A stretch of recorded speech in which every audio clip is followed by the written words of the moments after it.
Instead ya kutumia hiyo as a way of hiding myself and feeling bad about it. Yes, I did feel bad about it, but I turned that badness, that pain to motivation.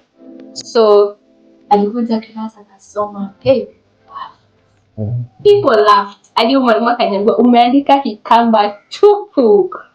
And I will not forget a word he mentioned. Nilikuwa nimeandika problem. So you see, the problem is PROBLEM. Uka add M. So M niliandika PROM, problem. I'm telling you, nilianza kuitwa hivyo. Oh, with other students. Yes. Don't compare your today's success with somebody else, because kila mtu ako na journey yake. You know, the sacrifices you have made is not what I've made. You know, the pain you have gone through is not what I've gone through. The efforts you have made is not what I've made. And probably for you, 1 million can be an achievement, but for me, might not. It is not.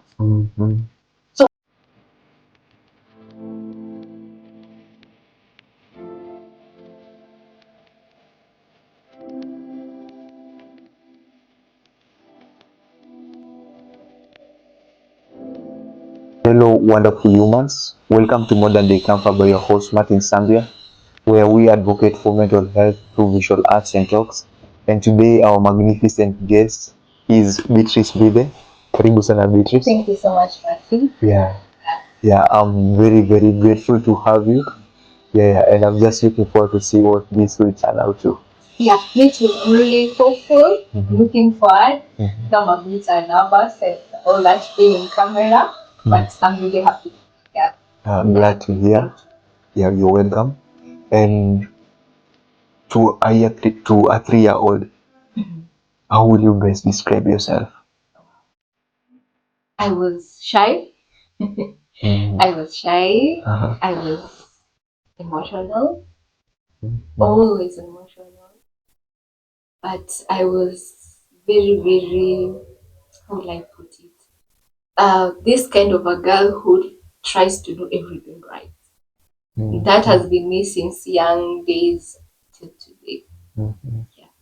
And you trying to do everything right, like where was it shooting from? Was there like pressure when you were raised? Are you the firstborn? Yes, I'm the firstborn. Okay.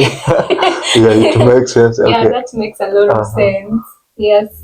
Being the firstborn and being that child who has been brought up from a parents who love God and are also strict, I have grown with that need or the mentality of always portraying being a moral, to show the kind of moral behaviors to my siblings, to the people around me, you know. And then also I think being shy has added on top of it. You don't always want to be at the spotlight, you know. When you do something that is wrong, you'll always be noticed, because somebody will always want to tell you whatever you have done is wrong, you know. And at times you can't avoid wrongs, but you can't do what you know should be done, but you don't do, you know. So all the time I just wanted to be right. I wanted to do what was right at the right time and for the right reasons. So for me, that has been how I've grown up. I actually started going to school when I was 3 years old. Oh. Yes. And active learning or daycare? Actually, I don't know. It was both. Those days, it's not like now we have the grade 1 and I don't know the BP1 and all that thing. I was in a baby class. When you're in baby class, you sleep a lot. Yeah, we did sleeping. Kuna kusoma ABCD, ukichoka unalala. So there was those kinds of things. So in baby class, it wasn't just about reading like what the grade 1s or the PP1s do right now.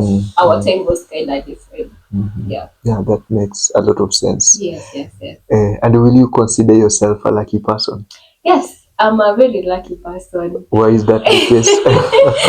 I think being here is one of those moments.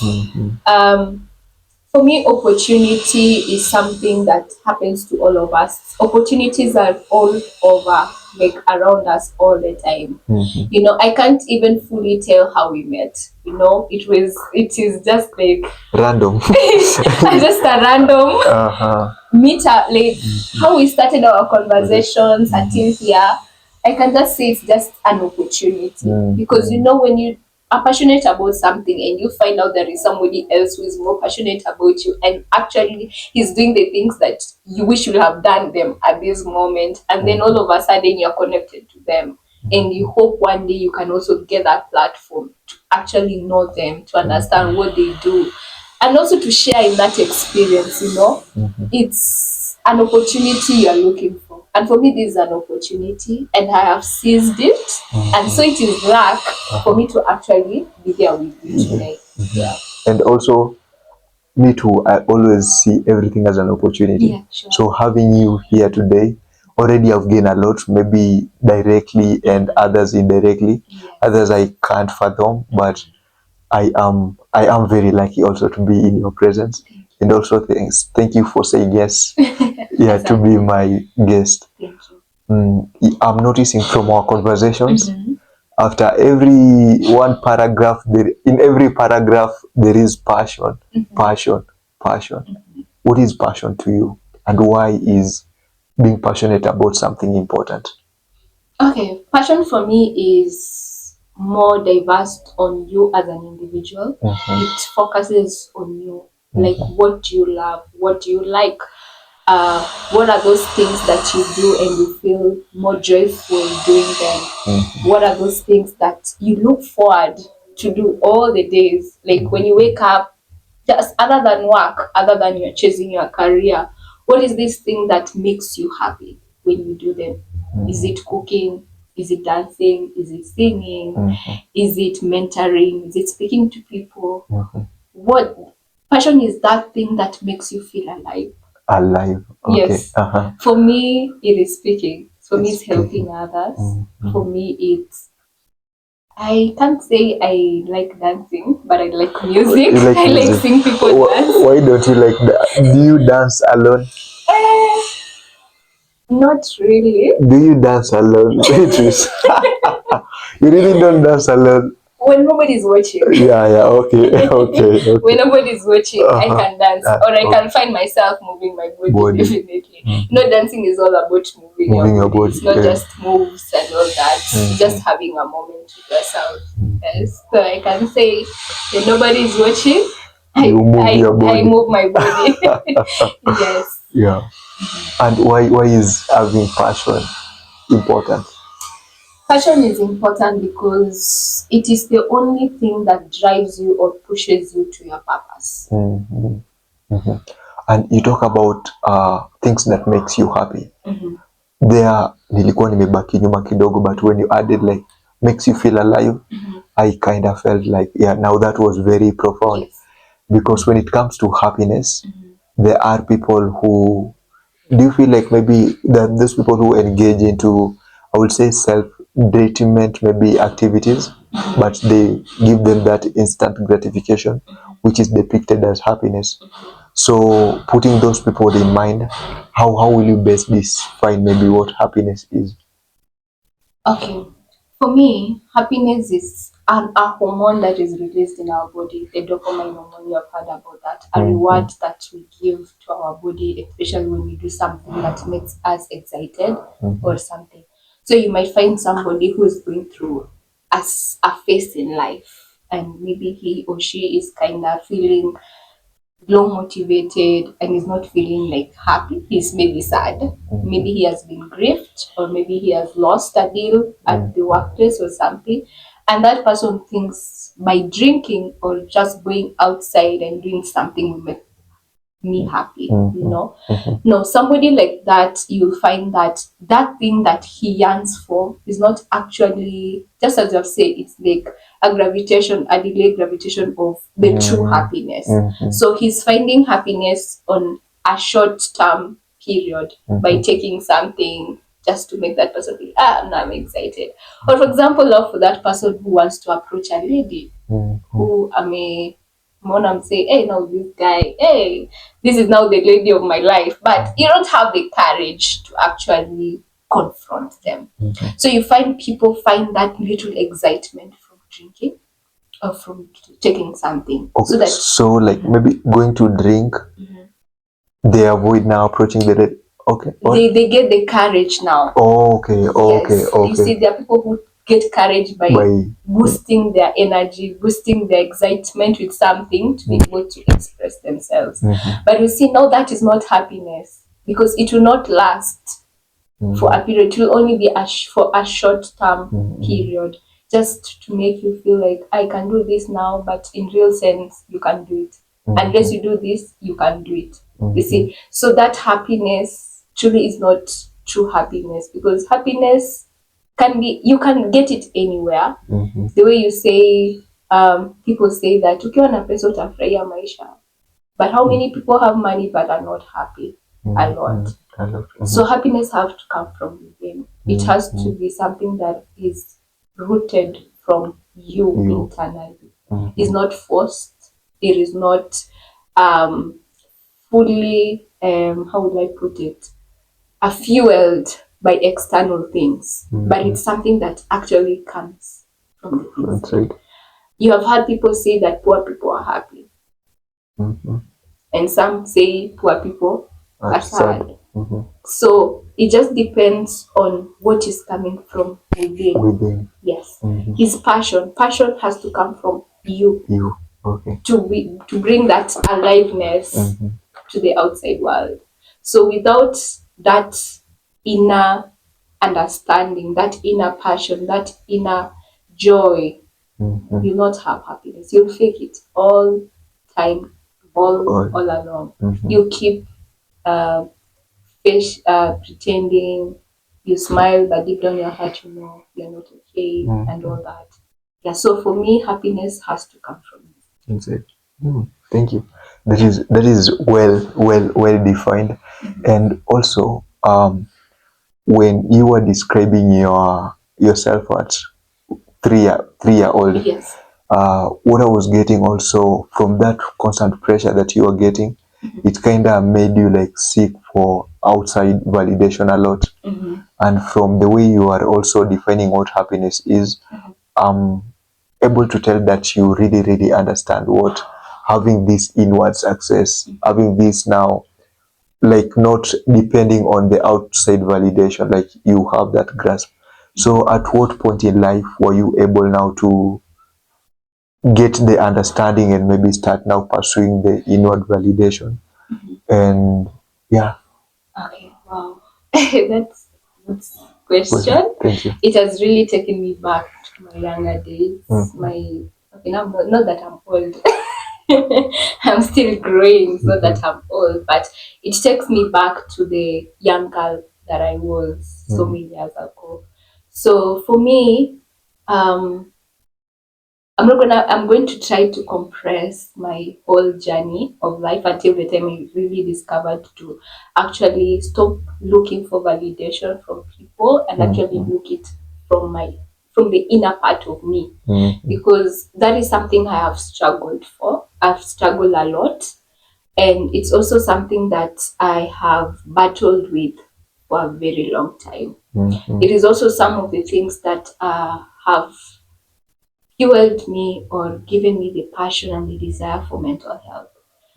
Being a mental health advocate, advocating it for quite some time now, it's not because that is the thing. People do things because it's a trend, but other people do things because it's a passion. It is being driven by their story. They understand when somebody is depressed. They understand when somebody is rejected. They understand when somebody seeks validation because they have been there. So for me, my journey is when I was young, being a firstborn, I have been brought up with responsibilities.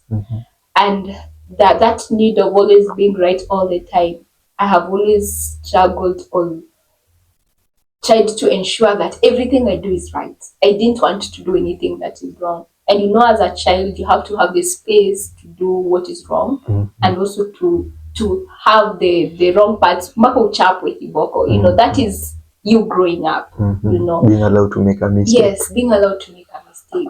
And when that lacks, you'll always look for perfection. where it's not supposed to be found, you know.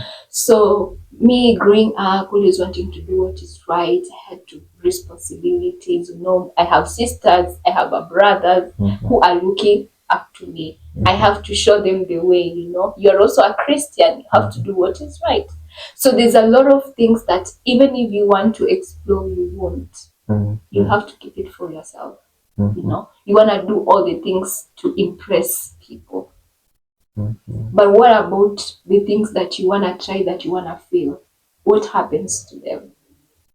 So that's when now you begin to live a life that is not you, you know, or probably you begin to do something behind the closed doors so that the open doors cannot see what you do at the closed doors. You see, so you begin to live a life that is not yours, and that calls for a pretentious life.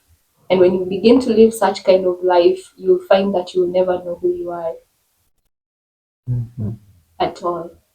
So for me, that was how my journey was from, let's say, my primary school. I studied in very far. I studied very far when I started going to school in by primary. bus. Imagine, by bus. By bus. And it was day schooling? And it was day schooling. Bus at the age. Where was that? Sosiani? No. Chepkoilel. Oh, Chepkoilel. You know where it is? I know where the Eldoret University is. Yes. That is right. Oh. Yes. So there was a school called Fadili. Oh, okay. It was a primary school. I started going there in class 1. And where I live is Mylene. So you can understand. Oh, you come from Mylene. Yes. You can understand the distance. Yeah, that was quite a distance. And I was young. So I had to take a bus. A bus, and was it like a school bus or yes, it was a school bus? Oh, okay. So I had to be ready by 5. That means I had to wake up at 4. And you know, I'm primary student. Yes, class 1. How old was I? Got class 1. I think around 6, 5. 5 years old. Because I started school at 3 years old. 3 years old. So around 5, 6 years, I was able to wake up at 4. And to be up at the station, the bus station, by 5 a.m. So I used to be the first child to be picked up. Oh, and the that last is pressure also. Yes, and the last one to be dropped. So you can understand all that time. Yani unaanza kumature before you actually mature. Yeah. So it was kind of pressure on itself. And the fact that I was a shy person, as a shy baby, I couldn't say, you know, me sitaki shule ambaye, you know. So it was like I have to live that way. Like you have to adjust to that. So all that going, coming, I miss my playings, because now when I go to school, nafika no 8. You know, I've been in the road from 5. So I get to class, I'm tired. I just wanna rest. Unasikia ndo sasa hiyo unafaa ufanye hesabu. So I was like, no. So there's that struggle of trying to catch up in class, to maintain focus all the time, to maintain concentration. It was hard. And then in the evening, you go back. Unalala tu kwa basi mpaka ufike wa mwisho. Ufike around 6, ufike. Umechoka, you want to eat. You can't even eat. You need to do homework. My dad was like, hakuna kulala kama hiyo homework ijafanya. You know, and now you are already tired. Your head is already messed up. Tomorrow you're going to wake up again at 4.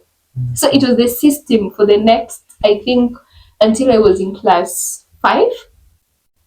Yeah. So for 5 years, that was my life. So it really contributed for me to put all the pressure inside. It stole my joy. I wasn't always happy all the time, because I used to feel like there's a part of me that is being stolen.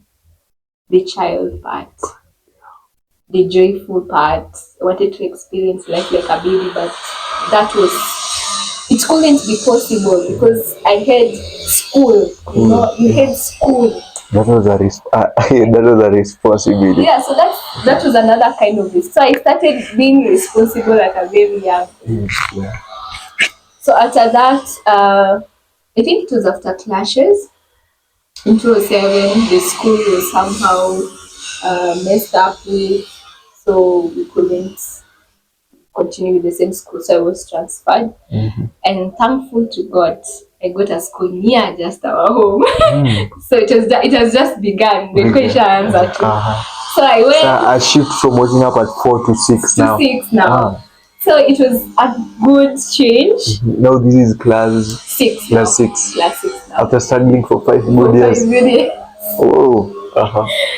So I entered, I started a new life. There was a lot of change. And just as I say, change is always hard. There's always, yes, you will always change to something better than what you were before, but that transitioning is not always easy. It is always difficult. So I joined the school and I had to maneuver going home. Now we used to walk. Now there was no bus because now the school is just behind. So why do you need a bus? So you walk. So we walk. Lunchtime, we don't eat in school. You come back home for lunch. So me, that one now, it was another thing that I was not used to. So I had to adjust to it again. At that time, I had now my sister. My sister was now younger. I think I'm older than her with 3 years. So I think by the time I was in class 6, she was in class, I think up of 1, 2, around there. So me and my sister, we are two different people. She's jovial. That kind of Calm. calm. Hutaki maneno mengi. You're just there. She's outgoing. For me now, I can say there's a little bit of change since I started understanding myself. I don't just sit there. I wake up where I need to wake up. So there's that kind of change between us two. So it was kind of difficult for her to understand me and me to understand her, and that there was now that part now. So each time she used to step on me, because now I didn't know how to speak for myself. She steps, she speaks for herself, I don't. So that also made me begin to think, why am I being rejected? Why is she always doing this when I am a and a person who is outgoing, he's received. Yeah. See, when you go to a network platform with someone and you two people are different. Kuna mmoja mwenye ako outgoing, she knows or he knows how to speak for themselves. And then there is you who just want to sit at a corner. And you're all talented in the same way. Tell me, who will get the opportunity first? They're going on. Exactly. So what happens to the other one? He'll always feel like they have favored him. Why? Why we are the same? We have the same qualifications. In fact, even maybe I'm better than that person. The only thing that he or she has gone beyond me is the ability to speak for themselves. That's why I still advocate still today for women to learn how to speak for themselves. Because if you can't, there is a mentality you'll always build that someone else is better than you, when that's not true. And people are going to step and people will step on you because you don't have a voice to speak for yourself. Who's gonna do that for you? Nobody. Everybody will always say you are okay, because if you can't say you are being wronged, what happens? People will assume you are fine. So that was for me. That was my life. Everybody assumed I'm okay, but inside I wasn't. So I started piling things, and the pile steals the joy. The inner joy. As a child is a happy person.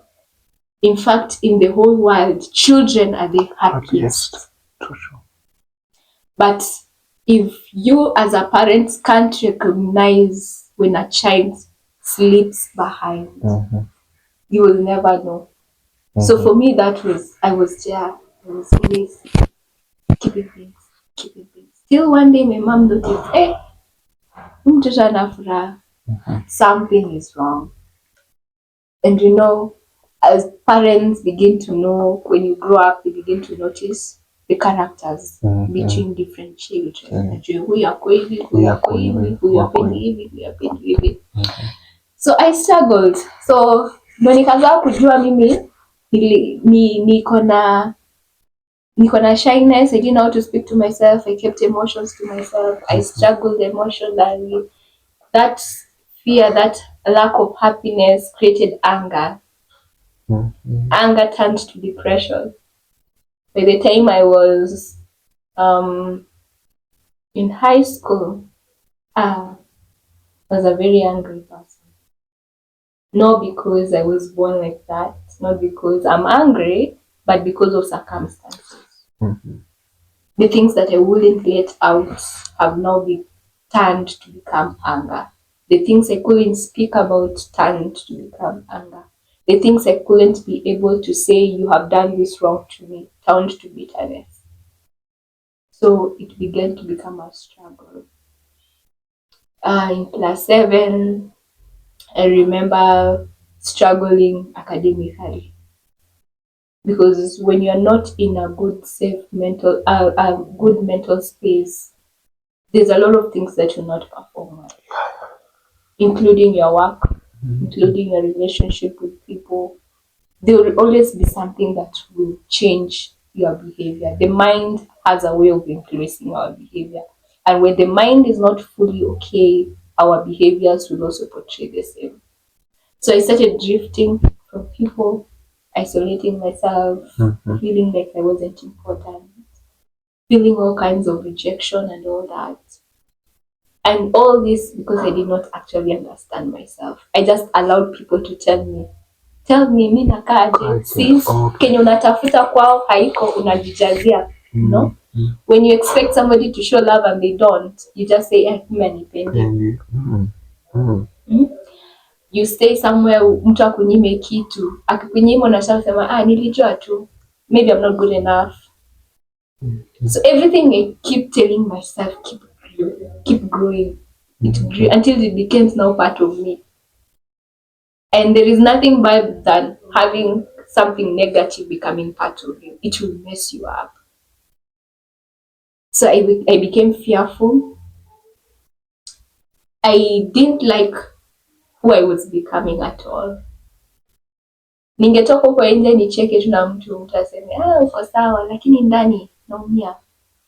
The fact that I was always shy, always isolated, always having my own space. Other people used to say that I was always serious all the time, but deep down, I knew what I carried.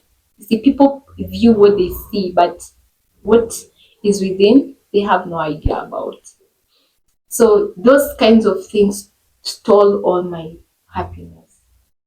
But in 2011, in 2010, I was in class 7. I didn't perform well at all. In fact, I remember I was the last. Generally in class 7? Yes, generally. I was the last person in my class. And how did that feel like? Very painful. Very, very painful. I didn't nikaanza kujiambia, you're not smart. Wow, but like I've never empathized with the last person in class. Like everyone knows, like you, like we are all better than you, because it was about the grades. Yes. Oh. I'm telling you, it's not the best feeling at all. And the worst feeling of it all is when somebody now bashes you because of that. It's now more painful. So I remember... This can be a teacher. Yes, can be a teacher, can be a parent, can be a sibling, can be a friend. A friend, your fellow students. Yes, it's painful. So carrying all those things, all those pressures since class 1 till here, and then you get to be the last person in class. You get your report from men and 25 out of 25. Tell me how that can feel. And in fact, you have not healed from the rest. Now this is an additional to that. So that was how bad it was. And People see me today and they just think, when was the perfect? But I have a story. So I remember when we were being given those report cards, my own class teacher, I will never forget. I used to have a best friend. By that time, I'll not mention her name, but I used to have a best friend. Mm-hmm. We used to do things together, but she was smart, very smart. So I remember when we were being given those report cards, we were called in the staff room, me and her, and we sat together. And our class teacher told me directly on my face before her, akamwambia, I do not want to see you with her because you're gonna make her drop. So end at home, go study so that when you come back next term, you perform. And you know already wamesema hakuna kwenda class 8 when you have these grades. If there's something in my life that has ever pained me or has contributed to who I am today, is those pains. So we went, I felt bad, I cried, I went back home with my report card and I hid it. So my sister comes home. I think this is closing day. Yes, closing day. Tumeshafunga shule, tumeenda home. So your parents are not around, they are at work. So umefika unaficha report card because now 25 out to 25 napelekea nani? True. You know your parents and you're like, I see. Unaficha. So I hid my report card and then afterwards my sister comes home, yeah, I got top 10. Hey. So now another pain. I was like, oh, so yeah, she's doing better than me. So when you are an angry person, pained person, you always compare yourself. It's a default by nature. You'll always feel people are better than you all the time. So that's how I was feeling. So she's coming, naruka, dada kwapi, mama kwapi. Mimi na report card nilificha, yeye yake she wants to show all over. It made me feel so much pain that I went in the room, locked myself, cried and cried and cried, and I felt like, no, this world, I'm done with it. I don't want. This is how I feel. No. So my parents come in the evening, my sister gives her report card, and then they ask me, where is yours? I don't know whether to lie, whether to say where it is, or whether to give them. I didn't know what to do. You can't lie because amekuja na yake, so what utasema yako iko in the same school. The same school. Why will you say yours is? So I went. I took the report card. I gave my dad. My dad looked at the marks. He was very disappointed. He was telling me what happened. I'm like, I don't know. And for the first time ever in my life, it was the time that I opened mouth to them and told them I didn't like how my class teacher told me. And then now I started telling him. So even by explaining, he could sense the pain, not just for that moment, but there was so much pain coming out. Yes. And he was like, okay. Instead of him now beating me and telling me what kinds of there was that option. There was that option. But instead of all that, he sat me down and told me, it's okay, what do you want now? I told him I don't want to go back to that school next year. And he was like, so where do you want to go? I said, another school, but not that school. And he told me, okay, but you know, to go to another school, you can't go with these marks. So you either go back, you do another exam, try and improve so that we can use that report card for Cambia. Even that's the case, I'm willing to repeat the class, but I'm not willing to go back. And he was like, that is a lot. So he listened to me, he tried to figure out another way. We found a school. This is amazing. We looked for a school that is Edmond's Junior Academy. I'm a proud alumni of that school because that was the turnaround of my life. That moment that I shared with my dad that day was a point of turning around because they not only saw the pain of me failing, but they saw the accumulation of pain. Because there I broke down. Like, unaji explain lakini manze unalia kila kitu. Telling how you feel rejected, how you feel like nobody loves you, telling them everything. And my dad was like, whoa, there's a lot. So I changed. They went to Edmos. Got there, I repeated class 7.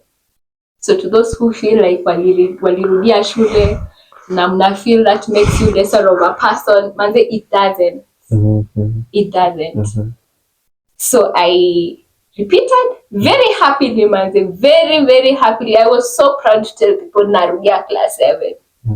And you know, those things not like these days. Gen Zs are different now. Mtu unamwambia repeat, ya oni yoka ni issue. In fact, it's a problem. Like, it doesn't make any point. But those days, kiambia mse umerepeat shule, nakawe ni danda ule kubwa zaidi. There was a certain way the society used to view those things. But right now, things have a little bit changed. Because now the system has changed. The education system has changed. A lot has changed. So I went. Class 7, man, that school used to be a performer. People there the last person in class used to get 300. Mimi, nimetoka at 250 yangu kama automatically the last person. So automatically I know I was going to be the last person. And I was super okay with it that. Unless I was like, ni sawa bora ni improve. Yeah. That was the goal. So I went there and I met good teachers. Good teachers that till today I celebrate them. Congratulations. I really, really respect them. My first amazing teacher was my English teacher, Mr. Mbugwa. And my mathematics teacher, Mr. Mirara. Oh, that teacher. I respect him. Wherever he is, I respect him. So I used to be a poor performer in maths and English. Right now I can actually articulate words in English. In English, yeah, perfectly. You're doing great. I can actually write a status, a full sentence in WhatsApp. Composition was a problem. So my journey of building my success, it came with lots of pain. So I entered that school, napata wendo wa mwisho, people are already top notch huko hivyo, watu wanapata ma 350, ma 3 what. So it happens that the school that my dad found was a connection from a friend who they worked together. So nikienda huko nikapatana now with the daughter of that friend. So we became friends. But what happened now to the relationship you had with your initial friend? It's still on. Yeah. And then after maybe you... No, after that definitely usijali wa mwalimu you know. We couldn't like say sasa Jumalimu amesema tuachane na tumekuwa marafiki forever, you know.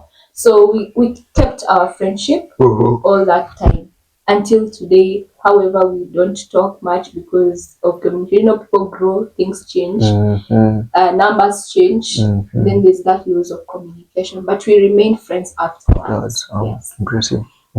Yeah, so I met a new friend and who also fueled to my journey of building my academic life. Tukaanza kusoma pamoja. She was smart and she used to help me a lot. A lot. But people will always help you. You hear people say that if you want to be smart, work with smart people. But let me tell you, that alone is not enough. You will work with smart people, but if you are not willing to grasp what they do and implement it in your life, hata utembee na president, you'll never become a president. That's true. Unless you try to implement some of the qualities, some of the values that they portray and put it in your life, you will never change. So it's not just about working with the smartest people. No. It's about what are you learning from them? And whatever you are learning, what are you implementing? So it's about the doing. It's the same way of reading. How many books have you read? You may have read 100. Tons of books. Yeah. But implement actions is what create the difference. Exactly. with what you do with the knowledge. Knowledge is not just power, it is after the power, okay, what do you do with it? So the impact that you do with the knowledge is what makes the difference. So I started working with this lady. She I see the way she wakes up early in the morning. Hata mimi naamka. Hata kama nitadoze naamka. Then I wanted to ask, now here we are in class 7, yes, class 8. Yes. I wanted to ask you waking up earlier at your young age. Has it influenced something in your life at the moment? Do you value like waking up early? Actually, I can't say I do. Yeah. But I wake up when the need is. Okay. Yeah, but I'm not a morning person. Morning person. Oh, you wouldn't consider yourself a morning person? I wouldn't. By the nature of things right now, I wouldn't at all. But I'm a very night person. I can stay long. Like, it's like that time is when now my mind is awake. But in the morning, not really. Unless I have to, but no. Yes. Okay, so you are saying now you started implementing the things she was doing, waking up early, studying, doing practice, because I used to see her doing some extra homework, anapelekea mwalimu ana mark. Apart from what we are supposed to do, she does an additional thing. So that is also one of the traits I copied from her. I started implementing, and it worked. One step at a time, one exam after another, there was a lot of improvement. From 250 nakuja to 80. To 80 and I get 300. Telling you the first time I got a 300 marks. It was an achievement. Oh. And you're getting a 300 marks. Was it in class 8 now or class 7? In class 7. In class 7. Actually, at the end of the term. Or at the end of the third term. Was it your first time from class 4? Hey, that was a big deal. That was a big deal. It was a very big deal. The highest I've ever gotten when I was still in the other school was 298. 298. I only missed 2 marks. And one question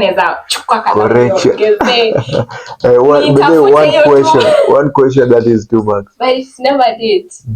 Nikatoka hapo to 98. That was the highest. But now when I went to this school, I got 310. That was my first marks. With 300 marks.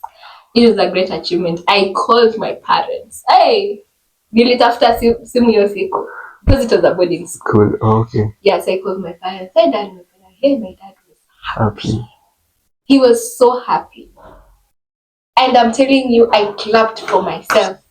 People could not have seen that as marks because wanapata 380, 350. My friend used to get 360. Me kufurahia 300, yanga kufurahia 370 huko. So they will not actually understand. That's why I always say, your success, don't define it with someone else. Don't compare your today's success with somebody else. Because kila mtu ako na journey yake. You know, the sacrifices you have made is not what I've made. You know? The pain you have gone through is not what I've gone through. The efforts you have made is not what I've made. And probably for you, 1 million can be an achievement, but for me, it is not.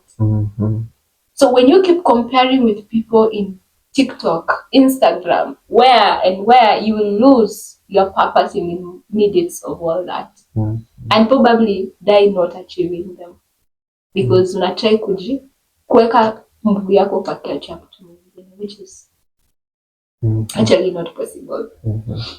So mimi nilikuwa nafurahia ya yangu nikisema sasa nimepata 310 next 350. I used to tell myself like that. So I used to stay in a cube by that time when I was joining that school, because there was a bigger dormitory na kulikuwa na cube. So I did not get space in the majority of the where people slept, so nilikuwa napatanga cube. So cube mimi nilikuwa naamkanga 4 na torch, nasoma social studies, nasoma science, naandika extra composition, nafanya hesabu 2 kila usiku. Until today my dad always tell my brothers, amkanga unafanya hesabu 2 kila siku, it will change your life, it will make you grasp things. So mimi nilichukuanga hizo advices and apply, whether I see results or not, but I kept doing it every day. And somehow it worked like magic. By the time I was finishing class 7, Mi nilikuwa nishafikisha 350. I remember because 350 was now the bar. The bar na niliachieve. But I remember hiyo period before then nilikuwa naandika ma composition napelekea huyo mwalimu. Kwa na mark then anakuja nayo class and then he reads it and now people would laugh. So those were the first times sasa. I think the first term after nimejoin to your shule. And this composition was something that you were assigned or no that it was extra work? No, that one was assignment. It was the first time because sasa nianze kufanya extra work. Okay. After sasa mimi embarrassed, let me say the embarrassment because I was so embarrassed. Instead of taking that embarrassment and just hiding, I took it nikajiweka mbele. So alikuja class akasoma, hey, people laughed. People laughed. Hadi mwalimu akaniambia umeandika kikamba tupu. And I will not forget a word he mentioned. Nilikuwa nimeandika problem. So you see the problem is PROBLEM. Uka add M. So M niliandika PROM problem. I'm telling you. Nilianza kuitwa hivyo. With other students. Yes. Problem. Kanyambia Beatrice mama tuandikie kikamba. It's really, people laughed. I felt bad. I felt so bad. And instead of feeling bad, that's when I came to realize resilience. My resilience did not start now. It started when I was still in school, when I was still young. Instead, I kutumia you as a way of hiding myself and feeling bad about it. Yes, I did feel bad about it, but I turned that badness, that pain to motivation. So, after hiyo alinifanya watu wakanichekelea. Kesho yake nikaandika composition nikamrudishia. So when I went to his office, nikamwambia sir, I'll be doing extra composition and exercises. You see, in those times, I don't know kama ulifanyanga zile yenye the first exam part yenye nikwanga jina dash close I don't know what it was. Close test. Yes, that one. You find a paragraph that has been omitted somewhere, so you have to fill it to make it a full paragraph. That thing was hard. It was very hard. I used to fail very terribly. Kwanga 15. I remember 15 questions, 15 marks. Then 16 to 30 ilipanga sasa grammar, now the easiest things. Sasa hiyo 15 mimi nilikuwa napatanga 2 kwa yote 2. So I used to tell him, I want more exercise. I want to do more. And he was like, okay. Akaanza kunipea. And he stopped like now putting, aliona nilijituma. So he started calling me in his office and I'm correct. And ananiambia andika hivi. And eventually, I got a B in English. Actually, I remember ilikuwa 78. Was it not 75? In my KCPE. Wow. And mathematics, Mr. Mirara was the one who granted me the courage, now the motivation. That teacher could come in class and he could say words that could penetrate in my heart. Hey, natoka hapo niko more motivated than ever. I'm like, this teacher knows what I'm going through. The words were like motivation. He was like motivating you like directly. Or in the whole class. Alikuwa anatuongelesha class mzima. But now he was motivating you. All of us. All of you. Like telling us, life has no end. And it's not about just studies. It's about the practice you do. Alikuwa anakujanga class before his lesson, yani before time. Kama lesson yake inaanza 2, by 1:30 yako class. Ameandika hesabu kama 5. Mufike, mufanye. Kifanya unafanya. You see, everybody was after becoming better. It wasn't not about getting correct answer. Alikuwa anatuambianga mimi sitaki upate answer yote correct, but I want you to understand the formula. You heard the teacher. So it wasn't about getting the answer. It was about, do you understand? So the more you do it, the more you fully understand. Hey, I'm telling you. Tulikuwa ikifikanga tu hivi, when people used to hate maths, mimi ilikuwa ikifika maths time, the happiest student. And it was not just me, but ilikuwa imejaa the whole class. So everybody was looking forward for the maths session, because it wasn't just mathematics, it was more of that. So we sit, we do the first one, unamaliza unapeleka, unapata zero yako, unarudi unakaa unafanya tena unapeleka. Like, it was just that, to remind you that it wasn't about the answer, it was about the process.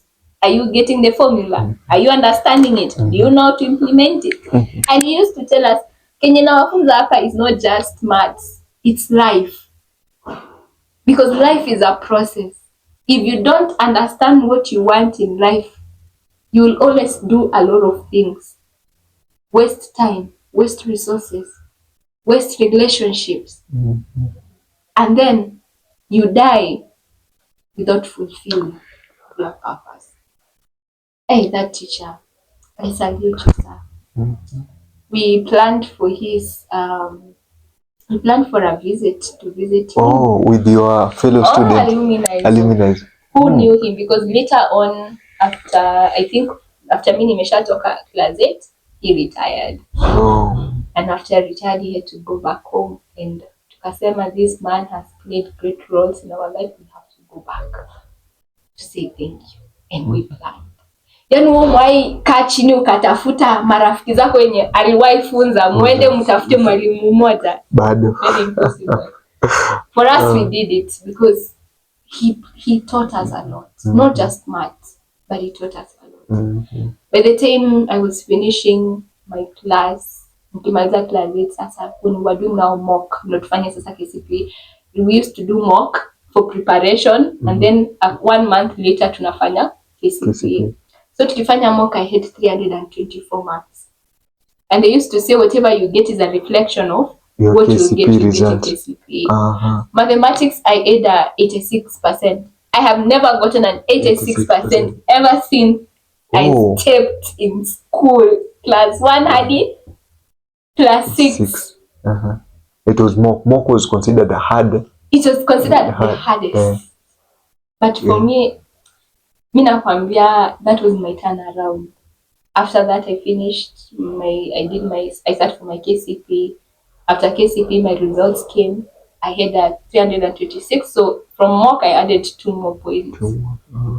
I had a B+ in mathematics, a B in English. I had some other good grades. Hizo ndo nakumbuka because those were the hardest subjects for me, but they were the most impactful for my life. And nikamaliza, nikajoin high school. But now, I stopped now seeking validation from people. Still comes back from that period. Those 2 years.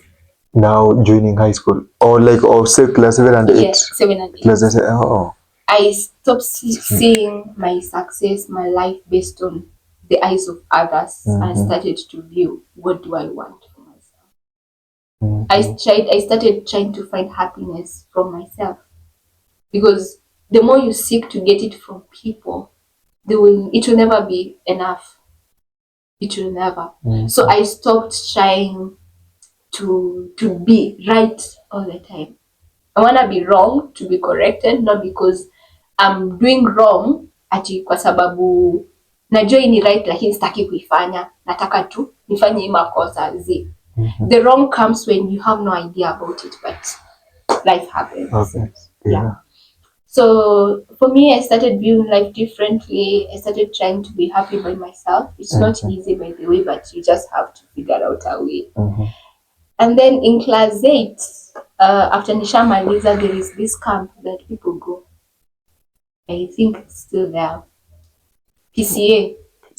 Oh, this is church now? Yeah, it's connected to school? No. After nishamaliza, we were now waiting for the result.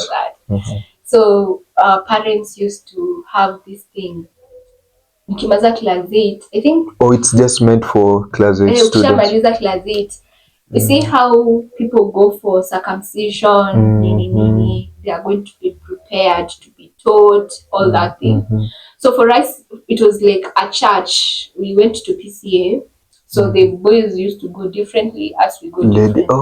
So we go there, they teach us lifestyle, life skills, they teach us about hygiene, they teach us about Christianity, the teachers have bought a lot of things as a lady as we prepare to join now high school and now become teenagers, you know. So there is where I went, and then after Hapo, I was taught a lot of things. And then at the end of the day, it was a 1 week camp. Yes, 1 week experience. And then at the end of it, we have a graduation, we're given a certificate, and then we celebrate, our parents come, it used to be nice. There's a good celebration, we eat together and all that. So during that day, that graduation day, so you know this 1 week tumekuwa na mapastors, tumefunzwa, yani everything. I took all that process very serious because I knew mali nimetoka. I know the things I've battled with.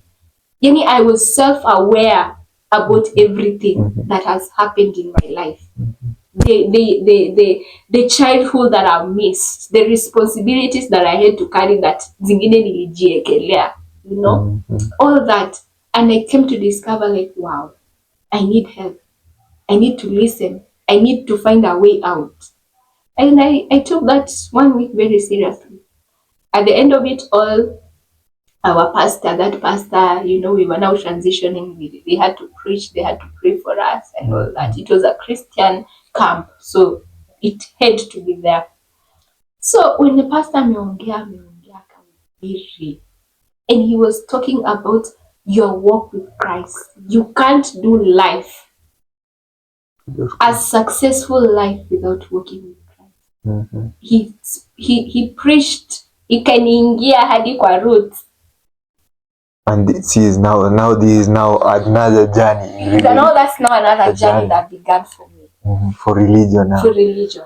And then he, at the end of the session, he just said, I want all those people who want to begin afresh and begin walking with Christ. You know, now me, I've been brought up in a Christian background. Ninaendanga church kila Sunday, lakini sijai accept with my mouth. So that day, I don't know, but there was very strong conviction in my heart. Nilienda hapo nikiwa hivi. Unajua hiyo hall imejaa almost 500 people. Oh, you were the only person. I was the only person mwenye alienda hapo. Oh. I even after all that, sasa nishaombewa ninarudi, I'm like, wait a minute. How did I wake up from my seat till there? How? Being shy, I couldn't stand before people. How did that happen? And that was very internal. The fact that you were the only person. The only person. Because many people in Akonga, after now, people have gone, now you go. So you genuinely. For me, it was genuinely, I needed that. It was a full conviction in my heart. I went, I was prayed for, and I'm telling you, after that, my life has never been the same. You see the bitterness, you see the anger, you see the frustration, you see the worries. It kind of just disappeared. Not like fully disappear. Unajua kuna mtu anakuwa ananisikiza niulize disappearing aje. Mimi nimeombewa na sijaienda. It's not about expectations. It's about belief. Mimi after hapo nikajua God has taken everything. And I stopped worrying. It's not that the pain and the anger and the frustration were not there. They were there. But the only thing is that I knew God is already handling them one at a time. So it was just a matter of belief. And I left that place more happier than I came in. More peaceful than I came in. More purpose than how I came in. Sasa everything was now aligning. I was starting to know what I wanted. In Form 1, when I joined now Kakoiga, the school I was telling you earlier, I already knew what I wanted. Nilifika huko. You see the shy girl you knew when she was 3 years old. I can't remember her.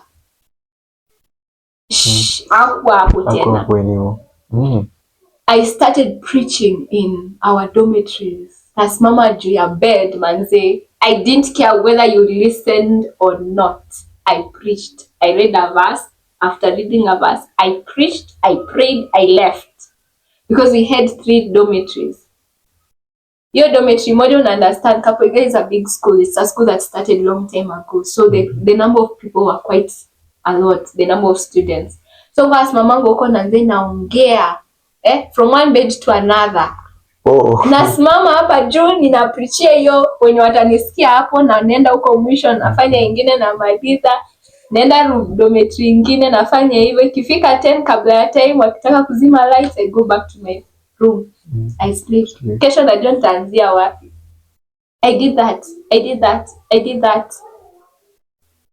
I never struggled in my academic ever. I used to get to my desk, nafungua hivi Biblia nasoma, nafunga naanza my day, nasoma namaliza. From that time watu wanasemanga ati ukikuwa first form 1 lazima upate, usipopata wewe sahau, utawaipata tena ukiwa form 3 form 2, you forget about it. I was like, it's okay, but me, I know who I serve. So me, everything that I did from that's when I was in that school, because I transferred later, everything involved about God. Before I did anything, I asked God, what do you want me to do? The shyness finished. A leadership skill began growing in me. A group of number of classmates, 6 girls. Beatrice, I want you to mentor us form 1. Mi nitaanza kumentor mtu mimi mwenyewe, I even don't know myself. How will I mentor you? Anyway, I just want you to teach us how to pray, because that school, yes, it was a Christian school, but haikuwa imeshika ile moto, una understand. So I started kwanza, nikarudi kaanza kusema, God, how will I start doing this? An idea came behind our classes. Nikatafuta cho ilikuanga kama hapa, then there's a class here, so in between here kwa tuna hold meetings zetu hapo na ma prayers. Oh God. So I talk to them, ninafanya hivi, tunaomba. So nikaona now the burden I have, it's becoming lighter. I have people. And the burden was how to get to the message of God, the gospel of God to everyone. How to talk, how to mentor, how to encourage people. Watoto ni wengi, siwezi maliza watu wote. So I used to wonder how I'll do that. God brought me people. I mentored them. I told them how I want us to do things. We created a system. And after that, we held meetings. Every Saturday when we had clubs and the how are they called? So, clubs na ingine societies. Naamua ikifika tu hii time ya societies, nakwambia wenda form 1 is wenda form 2 wenda hivi form 4 the big giants niachie niendeni hizo zingine. So we went and we did them. I'm telling you, we did. This is still form 1? Yes, I was still in form 1.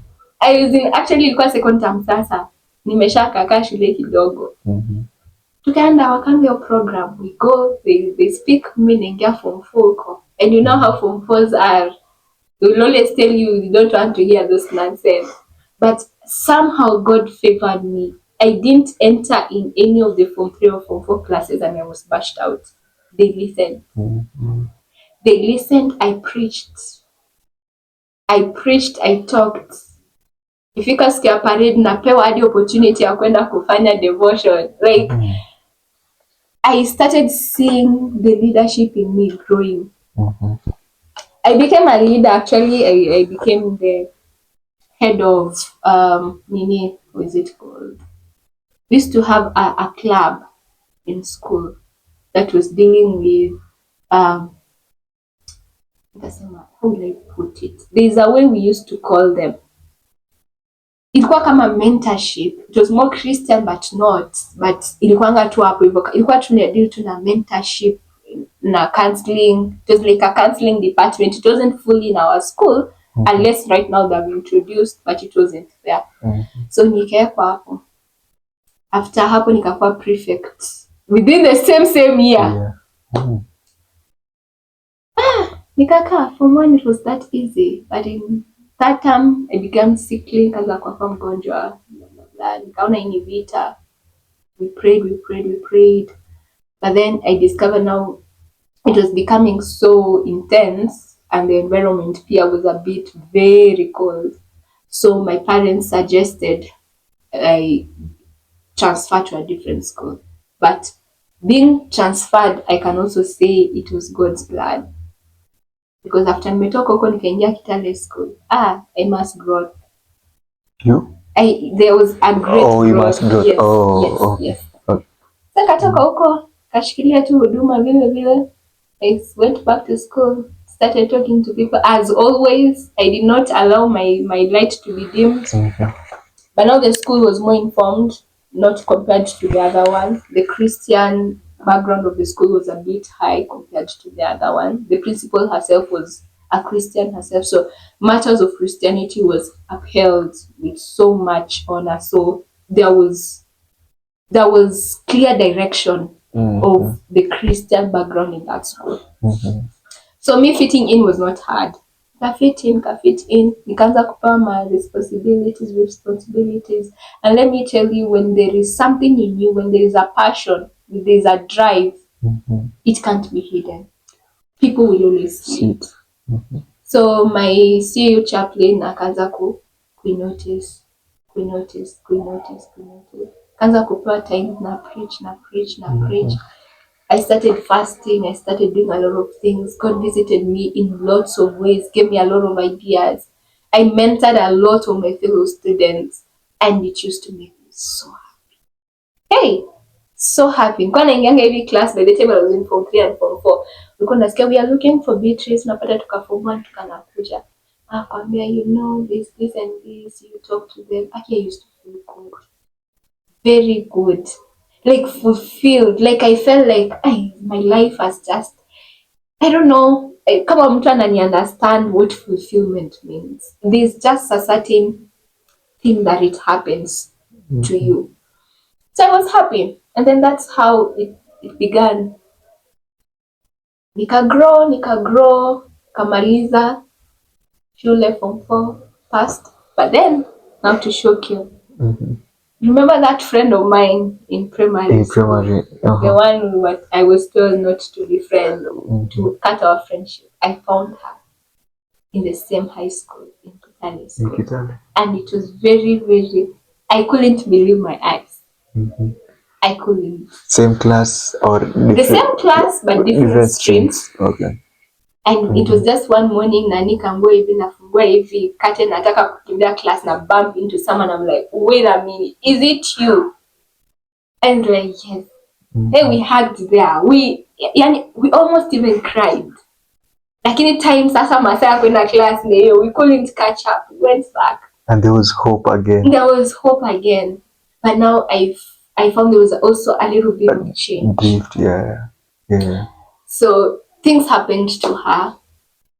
Now the tables had turned academically. So it was now me working with her. It was now the other way around. And somehow people will always be excited of that. But for me, it wasn't an excitement. I started to ask God, what are you teaching me here? Because when things don't always turn up, because I didn't expect her to be in that school. I expected her to be in a national school. Okay. But now you come and you wonder, okay, so God, what are you teaching me? Am I supposed to celebrate now? Because now, hey, mimi ndo kusema ama what happens? Because there's that thing. Yeah. There's always pride that will always come. But I told God, I don't want to be proud. You tell me, what do you want me to learn from here? And the only thing I could hear in that his still voice was, walk with her. And I did what I had to do. We walked together. Tukamaliza shule pamoja. And wherever she is, I know she's happy and okay.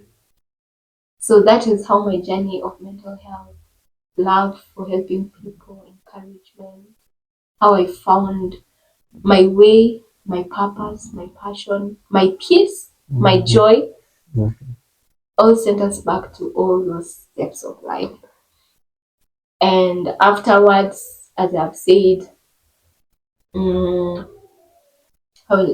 nilimaliza form 4. After that nikaingia